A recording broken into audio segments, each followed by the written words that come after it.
Hello，大家好，阿龙明啦吧。今天老师家教到小月老师嘅嘟嘟喎နော်，မိသားစုမှာပါဝင်တဲ့မိသားစုဝင်လေးတွေကိုလာပြီးတော့အခေါ်အဝေါ်လေးတွေကိုလာပြီးတော့ပြပေးပါမယ်။ဒါဆိုရင်小月老师ကိုမေးမယ်ပေါ့နော်။အဖေကို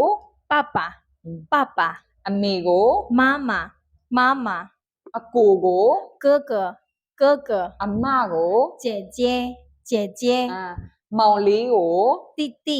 弟弟，ညီမလေးကို妹妹，妹妹，အဖွားအဖေဘက်ကအဖွားပေါ့နော် 奶奶，奶奶，အဖေဘက်ကအဖိုး爷爷，爷爷，အဲ့ဆိုရင်အမေဘက်ကအဖွား阿妹爸爸阿婆，外婆，外婆，အမေဘက်ကအဖိုး外公，外公，ဟုတ်ပြီ可以了谢谢ဟုတ်ကဲ့ပါဒါဆိုရင်မိတ်ဆွေတို့ကလည်းပဲเนาะ小月老师ပြောတဲ့ဒီအတုံးလုံးလေးတွေကိုတွားပြီးတော့ကြက်ထားပါဒါဆိုရင်ကိုလည်းမိသားစုဝင်ထဲမှာဒီအခေါ်အဝေါ်လေးတွေကိုရသွားပြီပဲဖြစ်တယ်ပေါ့နော်ဒါဆိုရင်မိတ်ဆွေတို့ထပ်ပြီးတော့နောက်တခြားဗီဒီယိုလေးတွေထပ်လေ့လာချင်တယ်ဆိုရင်老师တို့နောက်ဗီဒီယိုလေးထဲမှာတွေ့ကြရအောင်အားလုံးကျေးဇူးတင်ပါတယ်谢谢大家拜拜再见